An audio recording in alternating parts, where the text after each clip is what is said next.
ஒரு சிறிய வீடியோவை அனுப்பிச்சிருந்தாங்க. அந்த பெரியவர் வாலிபர்களை கடிந்து கொள்ளுகிறார், அதாவது திட்டுறார். ஏண்டா நீங்கள் எல்லாரும் எவனுக்காவது அடிமையாக தான் இருப்பீங்களா? பார்ப்பனியத்துக்கு அடிமையாக இருந்தீங்க பல 1000 வருஷம், அப்புறம் வெள்ளைக்காரனுக்கு அடிமையாக இருந்தீங்க, அப்புறம் அரசியல்வாதிக்கு அடிமையாக மாறினீங்க, அதுக்கப்புறம் சினிமா நடிகனுக்கு அடிமையாக மாறினீங்க, கிரிக்கெட் பிளேயருக்கு அடிமையாக மாறினீங்க அப்படின்னு ஏண்டா இப்படி அடிமைத்தன புத்தியோடு வாழ்கிறீங்க அப்படின்னு திட்டுறார். எனக்கு உடனே கர்த்தராகிய இயேசு கிறிஸ்து சொன்ன வசனம் நினைவுக்கு வந்தது. குமாரன் உங்களை விடுதலையாக்கினால் மெய்யாகவே விடுதலை ஆவீர்கள். என்னுடைய உபதேசத்தில் நிலைத்திருந்தால் என் சீஷர்களாக இருப்பீர்கள், சத்தியத்தையும் அறிவீர்கள், சத்தியம் உங்களை விடுதலையாக்கும் என்று இயேசு கிறிஸ்து ஆன்மீக விடுதலையை குறித்து பேசினார். ஆனால் நான் ரட்சிக்கப்பட்டு குறைஞ்சது ஒரு 20 வருடம் ஆச்சு. இன்றைக்கும் இந்த அடிமைத்தன புத்தி கிறிஸ்தவத்திற்குள் நுழைக்கப்பட்டுள்ளது. எத்தனையோ பேரை நான் பார்த்தேன். பல லட்சக்கணக்கான கிறிஸ்தவர்கள் சாதிக்கு அடிமையாக இருக்கிறார்கள். சாதியை சார்ந்த கிறிஸ்தவ தலைவர்களுக்கு அடிமையாக இருக்கிறார்கள், அல்லது ஒரு குறிப்பிட்ட உபதேசத்துக்கு அடிமையாக இருக்கிறார்கள். வேறு எந்த சத்தியத்தையும் அவர்கள் கேட்க மாட்டார்கள். வேதம் சொல்லுகிறது, எல்லாவற்றையும் ஆராய்ந்து நலமானதை பிடித்து கொள்ளுங்கள், மெய்ப்பொருள் காண்பது அறிவென்று வள்ளுவ பெருமான் சொல்லியிருக்கிறார். அப்படி என்றால் யாரோ ஒரு தலைவனை கூப்பிட்டு பல லட்சங்களை செலவு செய்து அந்த தலைவனுக்கு ஒரு பெரிய கூட்டத்தை ஒழுங்கு செய்கிறார்கள். இதுவும் ஒரு அடிமைத்தனம். இயேசு இப்படி சொல்லவில்லை. கர்த்தராகிய இயேசு இப்படிப்பட்ட ஊழிய முறைகளை சொல்லவில்லை. பவுல் அப்போஸ்தலர், பேதுரு, நமக்கு பின்னாடி வந்த மிஷினரிகள் இப்படிப்பட்ட ஊழியங்களை செய்யவில்லை. அறிவிக்கப்படாத மக்களை தேடி சென்றார்கள், சுவிசேஷ சொன்னார்கள், தங்களால் இயன்ற உதவிகளை செய்தார்கள். மக்களுடைய வாழ்க்கை தரம் முன்னேற, அதாவது கல்வியில், வேலை, பொருளாதாரத்தில் முன்னேற வேத வசனங்களை போதித்தார்கள். அவர்களால் இயன்ற உதவிகளை செய்தார்கள். என்றால் இன்றைக்கு கிறிஸ்தவம் எப்படி இருக்குது? என்னுடைய 20 வருடத்தில் பார்க்குற ஒரு போதகர் வருகிறார், ஊழியம் செய்கிறார், ஒரு 50 குடும்பத்தை ஆதாயப்படுத்துகிறார். அந்த 50 குடும்பமும் ரோமன் கத்தோலிக்க சபையிலிருந்து அல்லது பிரெஸ்பிட்டேரியன், சிஎஸ்ஐ போன்ற சபைகளிலிருந்து வந்த மக்கள். அடுத்த 20 வருடத்தில் அவருடைய வாழ்க்கை எங்கேயோ போய்விடுகிறது. ஆனால் சபைக்கு வந்த மக்களோ அப்படியே இருக்கிறார்கள். இதுவும் ஒரு அடிமைத்தனம். பவுல் இப்படிப்பட்ட ஊழியத்தை செய்யவில்லையே, பேதுரு இப்படிப்பட்ட ஊழியத்தை செய்யவில்லை. கேட்டால் நான் கர்த்தரை பிரசங்கித்தேன், கர்த்தர் கொடுத்தார் என்று சொல்கிறார்கள். எந்த கர்த்தர் பெரும்பகுதியான போதர்களை மற்றும் எல்லாவற்றிலும் முன்னேற்றமடைய செய்கிறார்? ஆனால் விசுவாசிகள் அப்படியே இருக்கிறார்கள். இதுவும் ஒரு அடிமைத்தன புத்தி. மக்களை தனக்காக கட்டி வைக்கிறார்கள். எந்த சத்தியத்தையும் அறிந்து கொள்ள விடுவதில்லை. அவர்கள் ஒரு சில சத்தியங்களை பிடித்து கொண்டு இதுதான் முழு வேதாகமம் என்பது போல போதிக்கிறார்கள். அதை கேட்ட மக்கள், அதுவும் பாமர மக்கள், முக்கியமாக கல்வி அறிவில்லாத மக்கள், அவர்கள் ஒரு சபைக்கு அடிமையாக இருக்கிறார்கள்.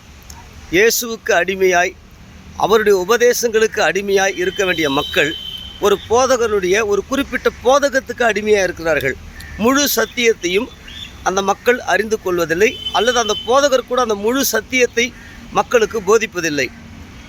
நான் உங்களுக்கு கட்டளையிட்ட எல்லாவற்றையும் போய் ஜனங்களுக்கு போதியுங்கள் என்று சொன்னார். ஏதோ ஒரு சத்தியத்தை பிடித்து கொண்டு அதையே வலியுறுத்தி கொண்டு அல்ல, இயேசுவானவர் போதித்த எல்லா சத்தியங்களையும் நம்மால் இயன்ற மட்டும் நம்மிடத்திலே கொடுக்கிற ஆத்துமாக்களுக்கு போதித்து அவர்களை ஆண்டுடைய வருகைக்கு ஆயத்தமாக்க வேண்டிய பொறுப்பு நம்முடையது. சரி, இருக்கட்டும். இப்பொழுது கிறிஸ்தவ சபைகளை பார்க்கிறோமே, யாரோ ஒரு மிஷினரி தலைவனுக்கு அடிமையாக இருப்பார்கள், அல்லது யாரோ ஒரு வர்ஷிப் லீடருக்கு அடிமையாக இருப்பார்கள், அல்லது யாரோ ஒரு பெரிய வளர்ந்த சபை 50,000 40,000 சபையை வைத்துள்ள ஒரு போதகர்களுடைய போதகத்துக்கு அவங்க ஊழிய முறைமைகளுக்கு அடிமையாக இருப்பார்கள். அவர்களைப் போல முடி வெட்டுவது, அவர்களைப் போல உடை உடுத்துவது, அவர்களைப் போல பாடி லாங்குவேஜ் செய்வது, அவர்களைப் போல ஸ்தோத்திரம் செலுத்துவது, அவர்களைப் போல பாடல்களை பாடுவது, இப்படி யாரோ ஒருத்தனை தலைவனாக ஏற்றுக்கொண்டு அவர்களுடைய முறைமைகளுக்கு, வேதத்துக்கு அல்ல, இயேசு போதித்த சத்தியத்துக்கு அல்ல. சத்தியம் தெரியுமா என்றால் தெரியவே தெரியாது.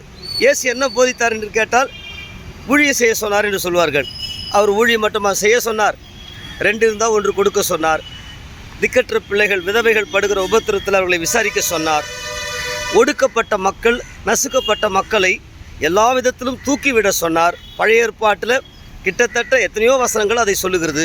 இயேசுவும் நன்மை செய்கிறவராய் சுற்றி திரிந்தார். பிசாசின் பிடியில் அகப்பட்ட யாவரையும் விடுதலையாக்கினார். ஆனால் இவர்களுக்கு தெரிந்ததெல்லாம் ஆத்துமாதாயம் ஊழியம் செய்ய சொன்னார். ஆத்துமாதாயம் செய்து என்ன செய்வது? இயேசு போதித்த திவ்ய குணாதிசயங்கள் வாழ்க்கை முறையை நாம் வாழ்ந்து காண்பிக்காவிட்டால் 1000 10,000 ஆத்துமாக்களை சபைக்குள்ளே கொண்டு வந்து என்ன செய்வது? என்ன மாற்றத்தை உண்டாக்கிட முடியும்? எனவே போதகர்களுக்கு ஆவிக்குரிய தலைவர்கள் என்று சொல்லுகிற சில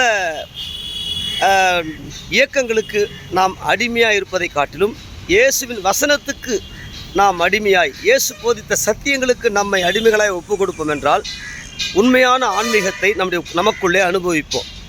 எல்லாரையும் முன்னேற்றம் அடைய செய்வோம். நான் ஏற்கனவே சொன்னபடி ஒரு போதகர் 20 வருடத்தில் அவருடைய நிலைமைகள் எங்கேயோ போய்விடுகிறது, அவருடைய பிள்ளைகளுடைய முறைமைகள் எங்கேயோ போயிடுகிறது. ஆனால் விசுவாசிகள் அப்படியாகவே இருக்கிறார்கள். காரணம், உங்களுக்கு விசுவாசம் இல்லை, பரிசுத்தம் இல்லை, நீங்கள் உபவாசிக்கவில்லை, நீங்கள் சபைக்கு ஊழியம் செய்யவில்லை, ஏதாவது ஒன்று சொல்லி ஒரு குற்ற மனசாட்சியை உண்டாக்கி மறுபடியும் அவங்கள அடிமைத்தனத்திற்குள்ளவே நடத்துகிற அநேக போதகர்களை என் பெயரிட்டு கூட என்னால் சொல்ல முடியும்.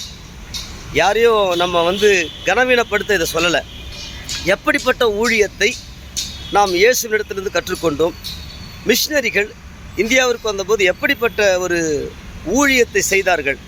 இயேசு எப்படிப்பட்ட ஊழியத்தை நமக்கு முன்பாக செய்துவிட்டு சென்றார்? அவர் பல கோடிகளை செலவு செய்து கட்டிடங்களை கட்டவில்லை. பல கோடிகளை ஜனங்களுடைய காணிக்கை பணத்தை எடுத்து நிலம் வாங்கவில்லை. பல கோடிகளுக்கு கட்டிடத்திற்கு அவர் செலவு செய்யவில்லை. பல ஏக்கர் கணக்கில் இடத்த வாங்கி போட்டு அங்கே பெரிய கூட்டத்தை ஒழுங்கு செய்வதற்கென்று அவர் அதில் நேரத்தையும் பணத்தையும் விரயமாக்கவில்லை. அறிவிக்கப்படாத மக்கள் கூட்டம் தேடி சென்றார், விடுதலையாக்கினார், சத்தியங்களை போதித்து சீஷர்களாக மாற்றினார், தன்னால் என்ற நன்மைகளை செய்தார். ஒரு அற்புதமான வாழ்க்கை முறையை வாழ்ந்துட்டு சென்றார். ஆனால் இன்றைக்கு எங்கே பார்த்தாலும் நிலம், கட்டிடம், பொருட்கள், விலை உயர்ந்த எலக்ட்ரானிக்ஸ் அல்லது போக்குவரத்து சாதனங்கள், இதன் மேலேயே இன்றைக்கு மோகம் பிடித்த ஊழியர்கள் பெருகி இருக்கின்றார்கள். இதுதான் கர்த்தருடைய ஆசீர்வாதம் என்று எப்பொழுது பார்த்தாலும் பேசிக்கொண்டிருக்கிற மெட்டீரியல்களுக்கு அடிமையான தலைவர்களை நாம் பார்க்கிறோம். ஏன் இதை சொன்னேன்னா, நாம் எப்படிப்பட்ட ஊழியத்தை செய்கிறோம், எப்படிப்பட்ட இயேசுவை காண்பிக்கிறோம் என்ற கேள்வி எனக்கு உண்டானது. நாம் யாருக்காவது அடிமையாக இருக்கிறோமா? ஒரு காலத்தில் அடிமையாக இருந்தோம். ஒரு மிஷனரி தலைவருக்கு, ஒரு பாடகனுக்கு அல்லது ஒரு இயக்க தலைவருக்கு. ஆனால் அதனுடைய முடிவு திரும்பி பார்த்தா அவங்கெல்லாம் உச்சத்தில் போயிட்டாங்க. கோடிகளில், ஜனத்தில், பணத்தில், பொருட்களில் தனக்கு கீழே ஒரு 1000 போதகர்களை அடிமைப்படுத்தி வைத்திருக்கிறத போல் பார்க்குறோம். இந்த சிஸ்டம் இயேசு சொல்லலை. இயேசு சிஷ்யர்களை உருவாக்கி அவங்ககிட்ட கொடுத்துட்டு, நீ போய் அறிவிக்கப்படாத மற்றொருடைய அஸ்திபரத்தில் கட்டாதப்பா, சுவிசேஷம் அறிவிக்கப்படாத இடம் நாடி ஓடிப்பான்னு சீஷர்களுக்கு போதித்தார். இன்றைக்கு கார்ப்பரேட் சிஸ்டம் இன்றைக்கு சபைகளுக்குள்ளே வந்துடுச்சு. எனக்கு கீழே 20 கிளை சபைகள், அதாவது ஒரு அடிமையை போல கிளை சபை ஊழியர்கள், அவர்களுக்கு மாதம் ஒரு சொற்பமான அமௌண்ட்டு. அந்த போதகர்களில் பாதி பேர் நான் நிறைவாக இருக்கிறேன், நல்லா இருக்கேன்னு சொன்னதே கிடையாது. எங்கள் ஐயா எனக்கு மாதம் 5000 கொடுக்குறாரு, அவர் 4000 கொடுக்குறாரு, அதுலேயும் தசமபாகம் எடுத்துக்கிறார். இப்படி புலம்பி தழுகிறதை பார்க்கிறோம். இதுவும் ஒரு அடிமைத்தனம் தான். ஒரு போதகர் தன்னுடைய பணத்தால், தன்னுடைய ஏதோ ஒரு குறிப்பிட்ட கருத்தால் ஒரு 20-30 போதர்களை தனக்குள் அடிமைப்படுத்தி வைக்கிற ஒரு நிலைமை. இந்த நிலைகள்லாம் மாறணும். யாரையும் பரிசுத்தமாக மாற்ற முடியாது. எந்த சபையும் எந்த ஒரு மனிதனை பாவத்திலிருந்து விடுதலையாக்க முடியாது. அந்தகார இருளிலிருந்து அல்லது அந்தரங்க கெட்ட வாழ்க்கையிலிருந்து விடுதலையாக்கக்கூடியவர் இயேசு. அவருடைய சத்தியம், தூய ஆவி, அவருடைய வல்லமை மட்டும்தான்.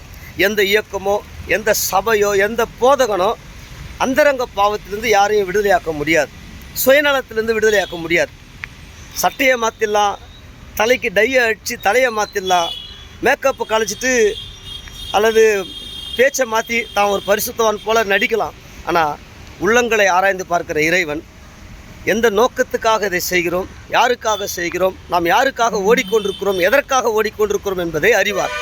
உண்மையாகவே வரப்போகிற ராஜாவாகிய இயேசு கிறிஸ்துவுக்காக வாழ்கிற ஒரு மனிதன் எவ்வளவுதான் இருந்தாலும் எளிமையாக வாழ்வான், எளிமையான வாழ்க்கையை போதிப்பான்.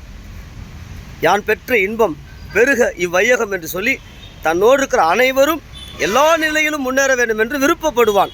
என்னைப் போலவே நீங்கள் மாற விரும்புகிறேன் என்று பவுல் சொல்கிறதை பார்க்கிறோம். ஸோ இயேசுவும் என்னை பின்பற்றி வாருங்கள் என்று சொன்னார். எல்லா நிலையிலும் வெறுமனே ஒரு கொள்கைக்காக மட்டுமல்ல, வாழ்க்கை முறை எல்லாவற்றிலும் என்னை போல மாறுங்கப்பா, என்னை பின்பற்றுங்கப்பா. சொந்த கைகளில் வேலை செய்து அநேகருக்கு நாங்கள் கொடுக்குறோம், முழு நேர ஊழியம் என்று சொல்லிவிட்டு அநேக ஆயிரக்கணக்கான சோம்பேறிகள் சுற்றி திரிகிறதை பார்க்கிறோம். வெள்ளக்காரன் பணம் தருவானா, அல்லது யாராவது ஒரு போதகர்கிட்டேருந்து லட்சங்கள் வந்துடுமா, யாராவது ஒரு அரசியல் தலைவன்கிட்டேருந்து கோடிகள் வந்துடுமா, நான் பேரை கூட சொல்ல முடியும். இதெல்லாம் ஒரு அடிமைத்தன புத்தி, இதெல்லாம் ஒரு அடிமைத்தன சிந்தை. இதுக்கும் இயேசுவுக்கும் சம்மந்தமே இல்லை. புரியுதுங்களா? அதனால் யாரையும் நாம் அடிமைப்படுத்தக்கூடாது. நாம் இயேசுவுக்கு அடிமையாக இருக்கணும், இயேசுவை காண்பிச்சு கொடுக்கணும். அவருக்கு அடிமையாக ஒன்று ஒப்பு கொடுப்பா, அவரை பின்பற்றுப்பா அப்படின்னு சொல்லணும். ஸோ இதுதான் இன்றைய சூழலில் இந்த சமுதாயம் எங்கே போய் கொண்டிருக்கிறது, எப்படிப்பட்ட கிறிஸ்தவத்தை நாம் நம்முடைய வாழ்க்கையின் மூலம் காண்பிக்கிறோம், பிரசங்கிக்கிறோம் என்ற ஒரு கேள்வி எனக்குள்ளே எழுந்தது. அதனுடைய வெளிப்பாடாக தான் இந்த வீடியோ. அது அல்லது யாரையும் கனவீனப்படுத்தவோ அல்லது யாரையும் குறை சொல்லவோ அல்ல. ஸோ நம்மை நிதானித்து அறிவோம், இயேசுவை பின்பற்றுவோம். ஒரு கொள்கைக்கு அடிமையாக இருக்கக்கூடாது, ஒரு சபையின் கருத்துக்கு அடிமையாக இருக்கக்கூடாது, ஒரு மனிதனுடைய கோட்பாட்டுக்கு அடிமையாக இருக்கக்கூடாது. இயேசு போதித்த எல்லா சத்தியத்திற்கும் நம்மை அடிமைகளாக ஒப்புக் கொடுப்போம். இயேசு விரும்பின நற்செய்தி பணியை வாஞ்சிப்போம். சீஷர்களை உருவாக்குவோம். அது மரத்தடியில் கூடலாம், ஒரு கொட்டகைக்குள்ளே கூடலாம். வெறுமனே இடம், கட்டிடம், அலங்கரிப்பு இவைகளிலே கோடிகளை கொட்டி திக்கற்ற பிள்ளைகள், விதவைகள், அனாதைகள், ஏழைகள் உதாசீனப்படுகிற ஒரு கேவலமான நிலையை இன்றைக்கு கிறிஸ்தவத்துக்குள்ளே பார்க்கிறோம். இது மிகப்பெரிய பாவம். சாதி ஒரு தேசிய பாவம். சாதி வன்மத்தோடு வாழ்கிற ஊழியர்கள் ஒருபோதும் பரலோகத்துக்குள்ளே செல்ல மாட்டார்கள். பணத்தை கட்டிடத்திலும் நிலத்திலும் பொருட்களிலும் கொட்டிவிட்டு திக்கற்ற பிள்ளைகள், விதவைகள், அனாதைகளுடைய வாழ்க்கைக்கு, படிப்புக்கு நாம் நீ ஜெபம் பண்ணுன்னு சொல்லுவோம்னா அதை விட கேடுகட்ட பாவம் இந்த உலகத்தில் வேறு எதுவும் இல்லை. இயேசு இதெல்லாம் சொல்லியிருக்கிறார். இயேசுவை நோக்கி பார்ப்போம், பிரகாசம் அடைவோம். இயேசுவால் மட்டுமே ஒவ்வொரு மனிதனும் இந்தியாவும் விடுதலை அடைய முடியும், அவருடைய உபதேசத்தால், அவரை பின்பற்றுவதன் மூலம் என்பதை அறிந்து அவரை மட்டும் பின்பற்றுவோம். ஆமேன்.